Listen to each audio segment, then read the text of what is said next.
Hello, once again, Niner Faithful. Johnny Dell back with another episode of 49ers Playbook on the channel that's trying to answer the whys and hows of the game.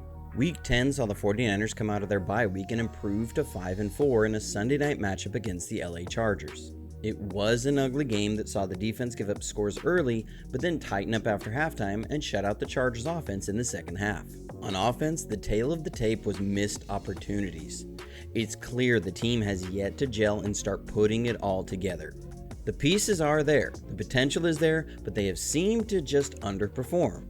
What they really need is something like the Performance Package 4.0 that you can find right now at manscaped.com, and if you use promo code JD49, you can get 20% off and free shipping. Manscaped is sponsoring this show, and with the Performance Package 4.0, you get the star of the Manscaped team, the Lawnmower 4.0.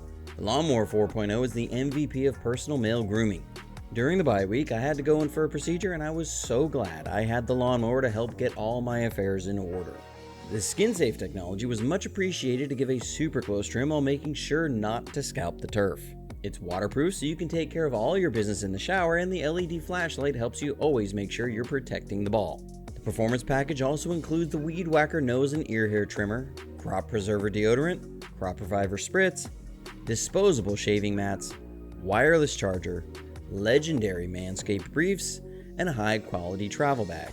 Remember, that's manscaped.com and promo code JD49. Whether for yourself or a gift for someone, the Performance Package 4.0 is just what your team needs.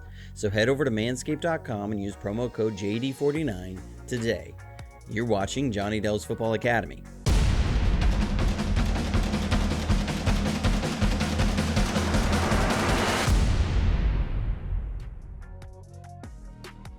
The game started out rough for the defense as some coverage issues let the Chargers march down the field and score a touchdown on their opening drive.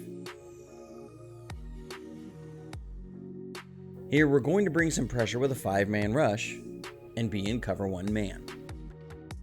The Chargers are going to run a Bill Walsh classic, the Texas concept, which is an out route paired with the Texas route out of the backfield. After the snap, Greenlaw is reading the running back coming out of the backfield, and with the vertical movement from the tight end, plays it like an interference play. So he tries to play over the top of the out route to attack a flat route from the running back, but it's a Texas route, and they get a chunk gain on 3rd down.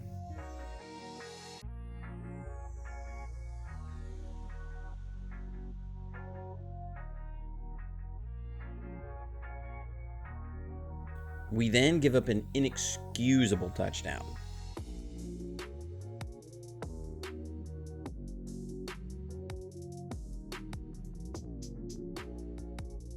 On this, the hard part to accept is that this is only a 2-man route. The Chargers are running a deep smash concept with a deep out and a deep corner route.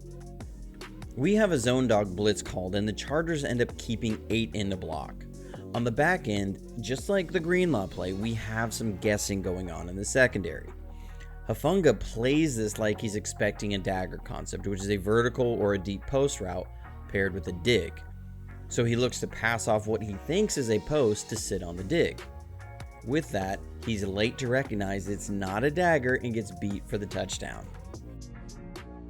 Somewhere in here, these players were guessing wrong on these plays. You like the aggressiveness and confidence in what they've prepared for, but you just can't guess on things. But after this drive, the defense didn't surrender another touchdown.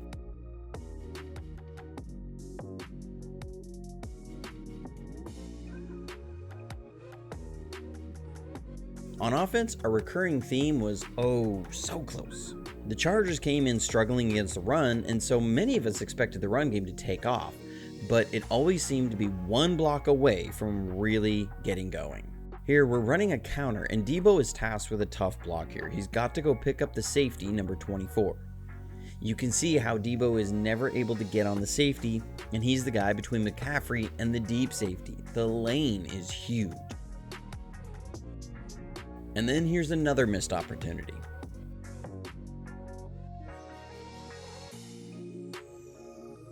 We're going to have an end trap play called where we'll have Kittle come down on the 5 technique and McGlinchey get up on the 2nd level. Pull Banks to kick out the end man on the line and have Juszczyk lead up into the hole.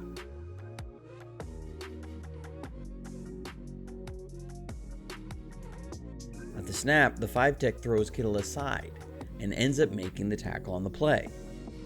But you can see, if we make this block, we have a huge running lane. You can see McGlinchey checking with Kittle after play, making sure he knew he was supposed to pick up the 5 technique. But what could have been a chunk gain is a 1-yard loss. This was a theme throughout the game. It wasn't the same guy over and over, but it was a block here, a block there, so many times.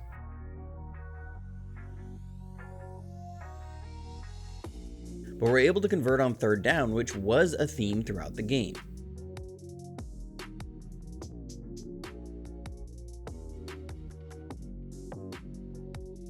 Here, the Chargers are going to disguise this well. We're going to have a levels concept with Debo and Ayuk, and the Chargers drop out in a form of 8-man man coverage. They'll sink both safeties into the mid-level area and drop another player in the deep middle. Jimmy is looking to the levels concept, but the safety player is lurking on it. There should be a flag for illegal contact on Ayuk, and then Jennings does a good job of moving on from his spot route and finding space. Jimmy finds him and we get a 1st down. Good job by both guys making a play and getting the 1st down. Then, after a chunk gain by Ayuk, we are set up in the red zone.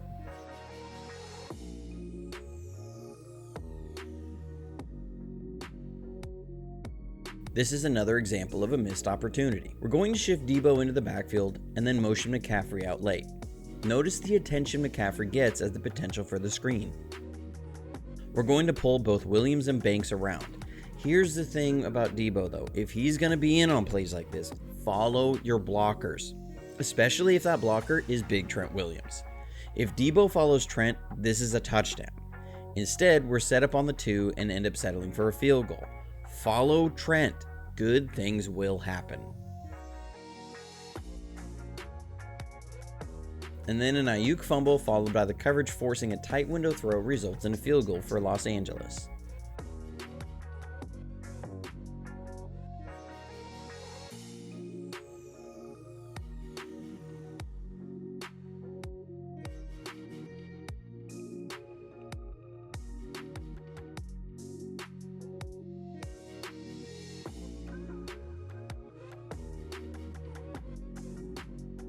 Again, back on offense, another example of how the run game was just a block off. Going to run our wide zone, and we block it up really well everywhere except one spot. Trent Williams. Normally, this is a block Trent makes in his sleep. He's going to get up on the linebacker, but watch how he just gets bowled back into the run lane. You can see the play is blocked up really well, and we have a chance for another chunk gain. But Trent gets pushed back into the run lane, and it's another tackle for loss on what should be a chunk gain. But the drive ends in a punt.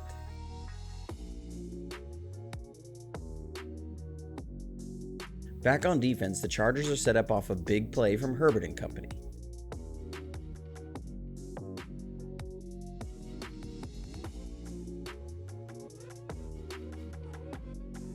LA is running a speedo concept here, and we're in man coverage. This is where Ryans and Ward have got to get on the same page. We've been asking him to play man coverage in the nickel, and he's good, but not great at it. That's not his normal role, and he loses inside. Hufanga does a good job disrupting the clearing route, who nearly runs into the play, but stops once he realizes he's about to run into his own guy, and it's a really good throw by Herbert under duress.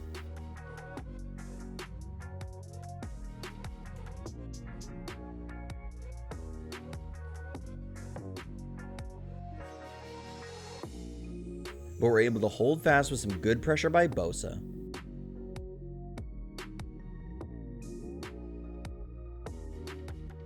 And then really good screen recognition by Jimmy Ward.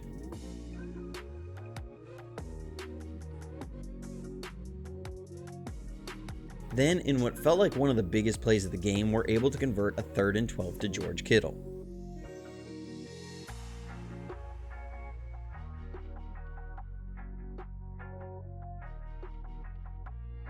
We're going to run a deep levels concept to the field side, and LA is in 2-man. We want to hit Ayuk on the deep corner route, but as Jimmy is dropping, he sees the safety sitting on Ayuk's corner route and knows the 2-man is vulnerable over the middle and moves to Kittle on the backside dig.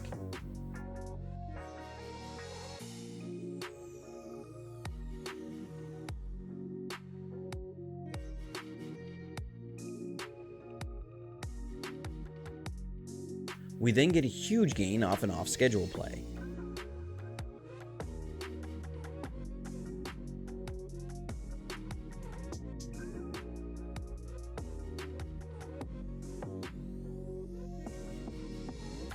We're trying to hit Ayuk on a drag China. This is a new wrinkle for this play with Kyle utilizing Christian McCaffrey. Normally, you'll have a receiver out with Ayuk running a corner route. But if you watch my preview video for McCaffrey, I showed Kyle using Tevin Coleman out of the backfield on a deep corner route. That's exactly what he does here. We're looking to get McCaffrey out of the backfield on a corner route, and Ayuk working the drag China that will drag outside the numbers and break back inside. But I think this is a microcosm of the struggles of the offense. The timing isn't quite there because of all the moving pieces. McCaffrey doesn't get out quite quick enough, and you can see the timing just isn't right. Jimmy is trying to give it time to develop, but it's just not there, and the third and fourth reads are taken away, so Jimmy rolls out to his outlet, Ray. And this is just football players making a play, and they connect for a huge gain.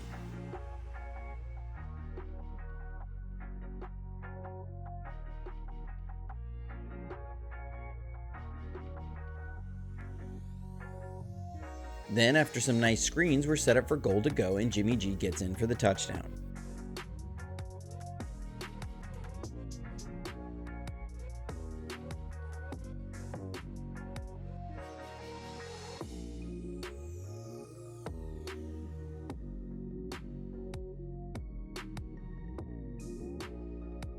On defense, the Chargers are able to get into field goal range off of a play that when you watch it in real time, I have a hard time seeing how Greenlaw could have seen Herbert was already down.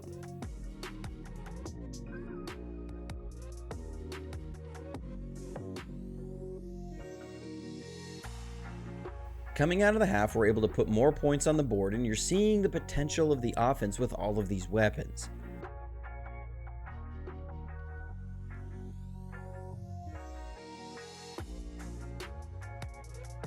We're going to do this where we run play action and then look to hit a dig over the middle. But look at the attention the middle of the field draws and how we now have a huge answer. The curl flat defender holds in the middle of the field, leaving the flat wide open. Jimmy sees it and goes right to McCaffrey on the swing route for a big chunk gain.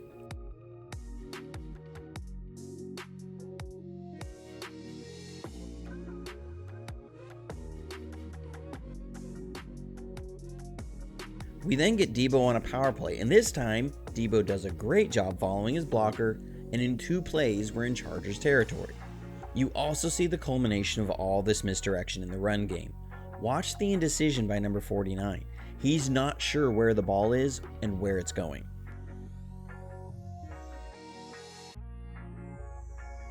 Then you see what we thought we would see, a chunk gain in the run game.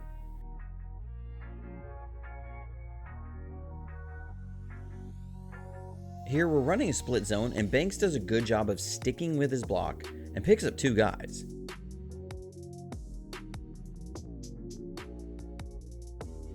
Burford handles Khalil Mack, and we get a nice hole for a big gain. So how do you follow it up? Run the same play. Watch the cut block by Juszczyk on this, and again, you see when the blocks are executed, we get those chunk gains. Then we're going to run this play again where we have the guard and tackle pull and have the option for the screen pass. This is just a bad read on Jimmy. He doesn't see Mac flare out and pulls the ball for the screen, but we had numbers in the run game. This was one of 2 misses on these by Jimmy in the game. But then we have a huge drop by Ayuk.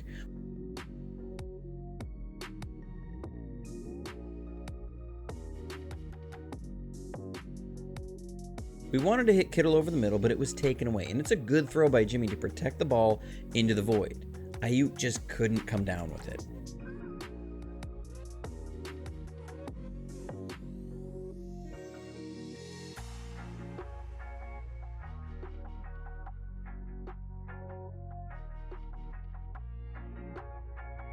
Back on defense, Ryans is able to dial up some pressures to help his coverage unit out. We're in man coverage, and the Chargers actually get a couple guys open on the play on crossing routes. but Herbert isn't able to get the ball to his guys because of the pressure by Fred Warner.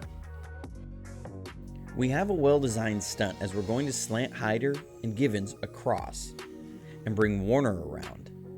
Givens does a great job of occupying the guard and center, and this is just Fred Warner using his God-given athleticism to get pressure on Herbert and force a bad throw and a punt. Back on offense, we get ourselves in a hole in a crucial situation, and we just get a great play that looks so routine. Look, some people think I'm a Jimmy G fan or something. Let me clear the air. I think Jimmy G is a lot better than many give him credit for. He's not in the elite category, but he does some things very, very well, and it gets dismissed by some fans, and this is one of those plays, so we're going to go through this.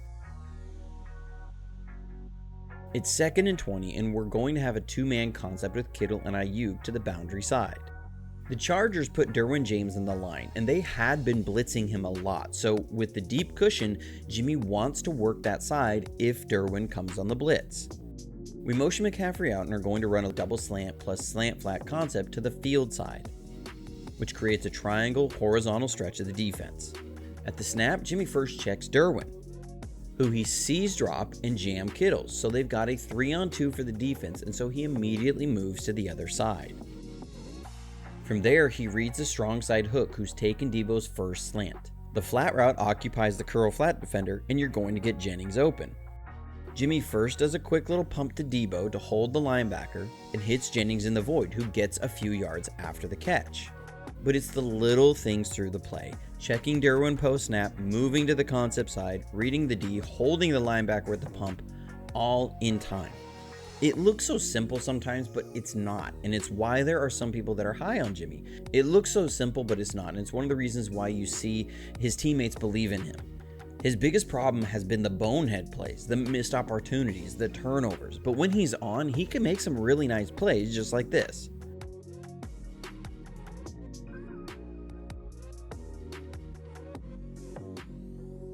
It's important because the next play, we convert a 3rd and 8 with Jennings fighting for just enough yards. But if we don't get 12 yards on the previous play, this doesn't happen. Which then gets the run game going again. Again, just another split zone, and you'll see what happens when we pick up all of our blocks. Our run game wasn't struggling because of the defensive alignments. It was struggling when we didn't execute our blocks.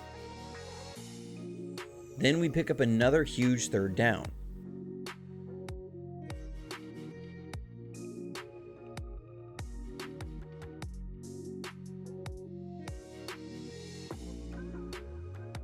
Here, the Chargers are trying to force the issue and push us out of field goal range, so they come with a 0 blitz. This is exciting because you're seeing the trust Garoppolo has in Ayuk. This hasn't always been there. Normally, these kinds of plays, Jimmy looks to Kittle, who would have been open too, but he sees Ayuk's got a good cushion and trusts his guy to make a play. Under pressure, look when Jimmy throws the ball, and Ayuk runs a great route. This sets up McCaffrey for the go-ahead touchdown.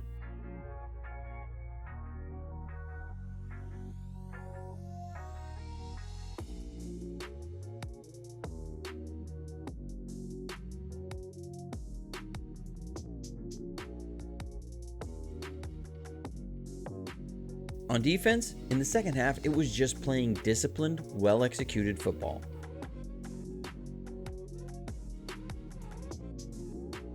Here, the Chargers are going to try and run one of those sweeps we saw the Chiefs try against us. They'll leave Bosa unblocked and hope his aggressiveness takes him out of the play.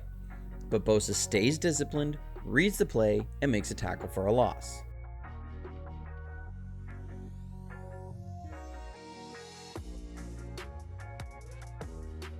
From there, we just took away the big plays early and came up and made solid tackles.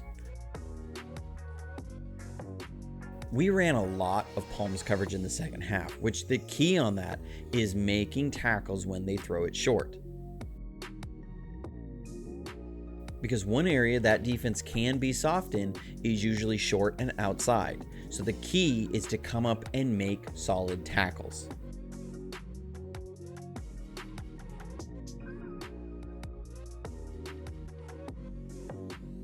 Which we saw time and time again, limiting the gains by the Chargers.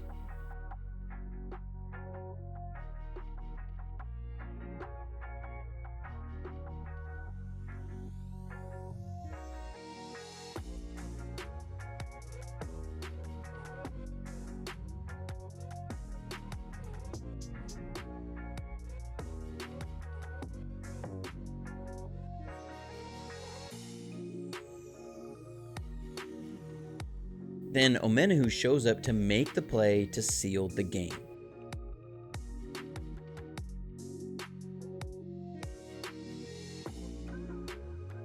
Herbert is trying to get the ball down the field, but Omenihu fights through and gets his hand on the ball to effect the throw, and Hufanga comes up and makes a great pick to seal the game. Well, that's it for this week, folks. Hope you enjoyed it. Like and subscribe if you haven't already, and if you'd like to support the channel in any way, I'll have links for that below. The 49ers are positioning themselves well going down the final stretch of the season. They're getting healthier along the defensive line, and the offense is just a few steps away from taking off like a rocket. They have all the pieces they need for a championship run, but need to start putting it all together come December and into January. There's still a ton of football left to be played, and anything can happen. But you gotta feel good about where the team is at and where they can go, because I don't believe there's a team in the league that wants to face San Francisco come playoff time. But as always, the key will be health. So, as always, stay safe, stay healthy, and go Niners.